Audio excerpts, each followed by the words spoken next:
పిఠాపురం నియోజకవర్గ ప్రధాన వినాయక ఆలయమైన పిఠాపురం పట్టణం కోటగుమ్మం సెంటర్ వద్ద ఉన్న జై గణేష్ స్వామివారి ఆలయంలో గణపతి నవరాత్రి మహోత్సవాలు శాస్త్రోక్తంగా ప్రారంభమయ్యాయి.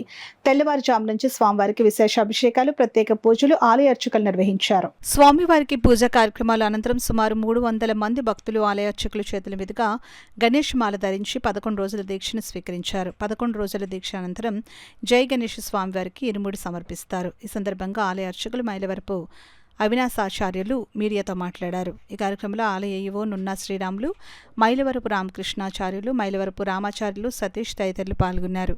సాగుతున్నటువంటి ఈ గణపతి మాల మీకు రక్ష అనే నినాదంతో భక్తులందరి చేత కూడా దీక్ష చేయించి వాళ్ళ ఇళ్లల్లోనూ వాళ్ళ పందిర్లోనూ కూడా నిష్ఠతో శ్రద్ధగా గణపతి దీక్ష చేయాలి, గణపతి స్వామివారి సేవ చేయాలనే ఉద్దేశంతో ఈ మాలాధారణ అనే కార్యక్రమం ప్రారంభమైనది. 27/8/2025 వినాయక చవితి, దానికి 2 రోజుల ముందు అంటే భాద్రపద మాసం శుద్ధ విధియ నాడు ఇవాళ సోమవారం ఉదయం గత 300 మంది భక్తుల చేత దీక్ష ఇప్పించడం జరిగినది. దీనికి విశేషంగా భక్తులందరూ కూడా స్వామివారికి అభిషేకాలు, పూజలన్నీ కూడా చేసుకొని దీక్ష తీసుకున్నారు. 27వ తారీఖు బుధవారం నుంచి నవరాత్రులు 9 రోజులు అంగరంగ వైభవంగా జరుగుతాయి.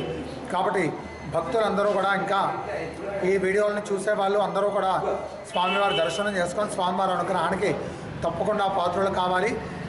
ఈ దీక్ష 11 రోజుల దీక్ష. చివరి రోజు 4వ తారీఖు ఇరుముడి కట్టి 5వ తారీఖు సమర్పణ జరుగుతుంది. కాబట్టి భక్తులందరూ ఈ స్వామివారి సేవలో పాల్గొని స్వామివారి అనుగ్రహానికి పాత్రలు. సర్వే జనా సుఖినో